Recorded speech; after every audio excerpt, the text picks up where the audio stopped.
Goes out on Collins, I be.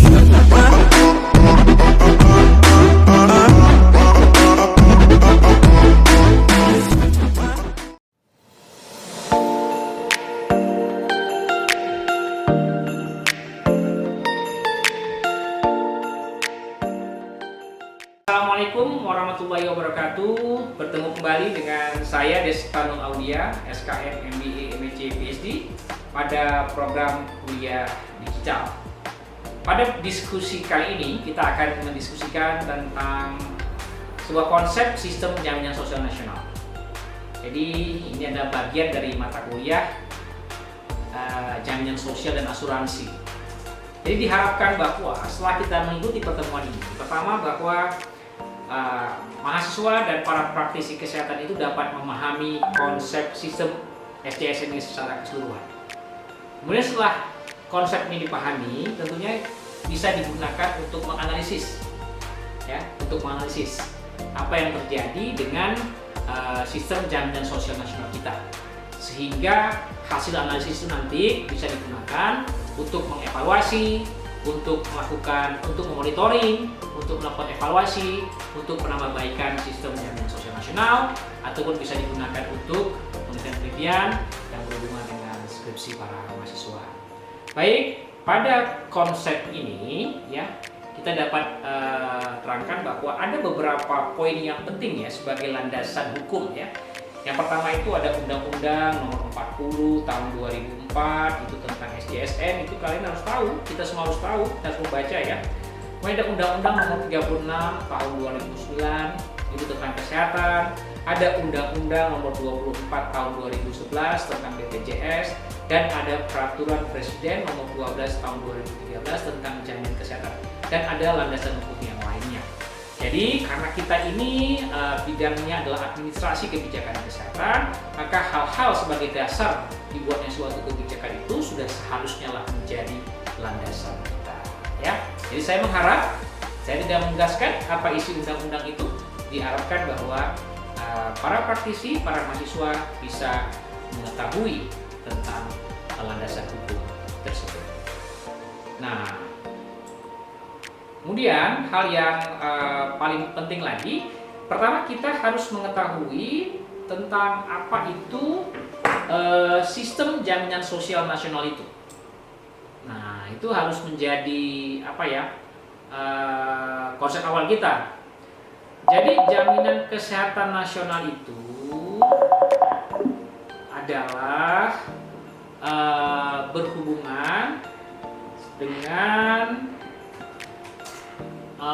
jaminan, ya. Jadi jaminan berupa perlindungan kesehatan kepada peserta. Jadi diharapkan peserta ini memperoleh manfaat dari pemeliharaan kesehatan dan perlindungan agar dapat memenuhi kebutuhan dasar kesehatan yang diberikan kepada setiap orang yang telah membayar iuran atau iurannya dibayarkan oleh pihak lain. Nah, itu dalam Permenkes 71 tahun 2013. Nah, itu ya. Jadi dia berupa perlindungan kesehatan. Ya, agar pesertanya bisa memanfaatkannya. Itu.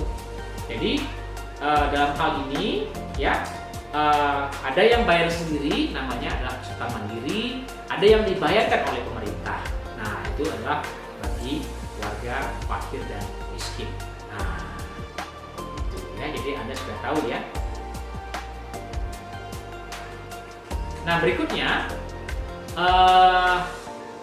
para pemerhati, para mahasiswa, dan para praktisi, ada yang penting sekali untuk diketahui bahwa prinsip-prinsip asuransi itu adalah prinsip segitiga. Ya, di situ ada peran utamanya adalah BPJS Kesehatan, yang kedua adalah peserta jaminan kesehatan, dan yang ketiga adalah fasilitas kesehatan. Nah, jadi peserta jaminan kesehatan itu membayarkan iurannya kepada BPJS. Kemudian BPJS menangani keluhannya. Nah, itu yang pertama. Kemudian antara peserta dengan fasilitas kesehatan, peserta itu mencari pelayanannya. Kalau dia sakit, dia berobat. Kemudian Faskes itu memberikan pelayanannya. Nah, kemudian hubungan berikutnya adalah antara BPJS Kesehatan dan Faskes. Nah, jadi di antara kedua ini hubungan yang saling mengisi adalah bahwa di antara BPJS Kesehatan dan Faskes itu mereka harus membuat perjanjian kerjasama. Kemudian antara Faskes dan BPJS itu di mana Faskes mengajukan klaim dan BPJS melakukan pembayaran klaim. Nah, itu dia ya. Jadi itulah prinsip yang harus dikuasai oleh para mahasiswa, para praktisi sekalian yang berhubungan dengan sistem asuransi. Kemudian yang berikutnya bahwa siapa sebenarnya yang menyelenggarakan jaminan kesehatan nasional ini? Yang menjalankan pertama adalah kita sebut dengan Faskes, fasilitas kesehatan tingkat 1. Yang kedua ada Faskes tingkat lanjutan. Nah, siapa Faskes tingkat 1 itu? Adalah seperti puskesmas dan juga praktek dokter. Dan Faskes tingkat lanjutan itu ialah rumah sakit tipe D, tipe C, tipe B, dan tipe A. Itulah Faskes tingkat lanjutan yang menjadi penyelenggara JKN, dan semua ini harus terdaftar di dalam BPJS. Jadi dia menjadi provider BPJS. Ada prosesnya. Mereka harus dilakukan credentialing untuk memastikan apakah mereka layak untuk menjadi penyelenggara kesehatan di bawah JKN. Jadi para pemerhati kesehatan, para mahasiswa, ada beberapa prinsip yang menjadi pegangan kita yang meliputi asuransi sosial ini. Yang pertama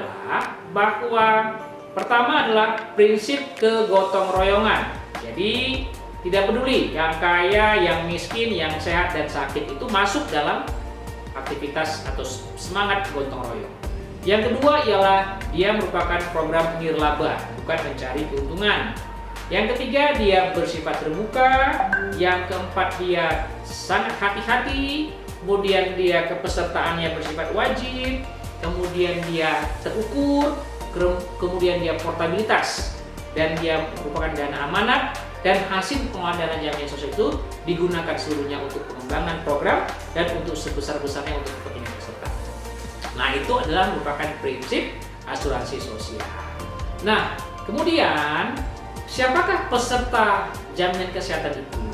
Sesuai dengan Undang-Undang Nomor 40 Tahun 2004 ya, yang tentang SJSN, maka peserta JKN itu adalah seluruh masyarakat Indonesia. Ya, jadi kepesertaan JKN itu sendiri dia bersifat wajib, tidak terkecuali ya masyarakat yang tidak mampu, karena metode pembiayaan kesehatan individu itu ditanggung oleh pemerintah ya. Jadi kita bisa mengklasifikasikan peserta itu kepada pertama ialah penerima bantuan iuran. Nah, siapa mereka? Mereka adalah peserta yang kita sebut dengan PBI, yaitu meliputi orang yang tergolong fakir miskin dan tidak mampu ya. Nah, jadi kan harus ingat itu ada namanya PBI. Jadi kalau ada orang kaya yang dibayarkan pesertanya, itu berarti menyalahi peraturan. Ya kan? Dia adalah untuk fakir, miskin, dan tidak mampu. Kedua adalah bukan penerima bantuan iuran. Nah, jadi dia bukan penerima bantuan iuran. Jadi BPBI atau non PBI. Nah, siapa mereka? Mereka adalah pekerja penerima upah dan anggota keluarganya. Kemudian pekerja bukan penerima upah dan anggota keluarganya. Bukan pekerja dan anggota keluarganya. Jadi bukan penerima bantuan iuran. Nah, itu ya. Kemudian lagi pekerja penerima upah siapa-siapa saja. Nah, pekerja penerima upah itu adalah pegawai negeri sipil, anggota TNI, anggota Polri, pejabat negara, pegawai pemerintah, non pegawai negeri, ya macam di USU ini ada namanya pegawai honor atau pegawai USU ya, kemudian pegawai swasta dan pekerja yang tidak termasuk huruf A sampai dengan huruf F yang menerima upah ya. Itulah tadi pekerja penerima upah. Selanjutnya ada pekerja bukan penerima upah. Nah, itu siapa pula? Yaitu pekerja di luar hubungan kerja atau pekerja mandiri. Nah, kemudian ada bukan pekerja. Mereka adalah investor, mereka adalah pemberi kerja, mereka adalah penerima pensiun, mereka adalah veteran, dan mereka adalah perintis kemerdekaan, para pejuang kita. Nah, itu ya. Jadi sudah jelas ya, tadi kita membicarakan tentang kepesertaan BPJS. Nah, para pemirsa, para pemerhati, dan para mahasiswa sekalian, berikutnya kita perlu mendiskusikan dari mana sih sumber dana JKN itu. Nah, jadi kalau kita lihat secara garis besar ada dua sumber pendanaan JKN itu. Ada yang bersumber dari pemerintah dan ada yang bersumber dari bayaran iuran. Bersumber dari pemerintah yaitu PBI, peserta bantuan iuran. Ada PNS, ada TNI aktif dan PNS dan anggota keluarganya. Ada Polri aktif dan PNS dan anggota keluarganya. Ada pensiunan dan ada veteran. Nah, ada yang bayar iurannya yaitu jam sostek, pekerja dan pemberi kerja. Ada pekerja tidak menerima upah atau mandiri. Nah, itulah dia sumber dana JKN yang berikutnya dikelola oleh BPJS ya. Kemudian pembayaran Vaskes bagaimana? Jadi Vaskes itu seperti yang kita ketahui ada Vaskes tingkat 1, Vaskes tingkat pertama itu dibayar dengan kapitasi. Nah, kapitasi itu ialah premi berapa per orang sudah diputuskan berhubungan dengan sarana dan prasarana yang tersedia dan mekanisme lain yang lebih berhasil guna. Nah, itu. Yang kedua, Vaskes tingkat 2 dan 3 dan lanjutan itu dibayar dengan cara INA CBGs. Nah, case based group. Jadi ini pakai paket. Nah, sakitnya apa? Ada kodenya dan pembayarannya. Jadi itu yang dibayarkan BPJS kepada pengelola Vaskes baik di tingkat pertama maupun di tingkat lanjutan. Nah, para mahasiswa, para pemerhati kesehatan, bagaimana sih alur pendanaan JKN itu? Jadi alur dana JKN itu kalau kita lihat yang pertama adalah dari pemerintah, tentunya ini adalah PNS. Kemudian TNI aktif plus PNS plus anggota keluarga, dari Polri, kemudian dari CPK Jam Sostek, pensiunan, veteran, pekerja menerima upah. Mereka itu semuanya adalah membayar iuran premi kepada BPJS. Nah, ini diatur oleh Undang-Undang Nomor 17 2003, Undang-Undang APBN, Undang-Undang Nomor 40 Tahun 2004, Undang-Undang Nomor 24 Tahun 2012. Nah, kemudian dari BPJS mereka langsung membayar kepada Vaskes dengan cara membayar klaim dari rumah sakit yang tadi INA CBGs, kemudian mereka juga membayar dengan kapitasi. Nah, itulah alur pendanaan JKN. Dan secara eksternal, pengawasan dilakukan oleh DJSN. Jadi nggak bisa seenak-enak saja BPJS ya, dia pun diawasi oleh Dewan Jaminan Sosial Nasional dan lembaga pengawas independen. Dan secara internal, JKN diawasi oleh Dewan Pengawas Satuan Pengawas Internal. Ya, baik, itulah konsep tentang jaminan kesehatan nasional ya, yang diharapkan bahwa mahasiswa pemerhati kesehatan bisa memahami sehingga konsep ini bisa digunakan untuk melihat bagaimana sebenarnya penyelenggaraan jaminan kesehatan nasional. Baik, terima kasih. Bertemu kembali dengan saya pada kuliah digital yang lain.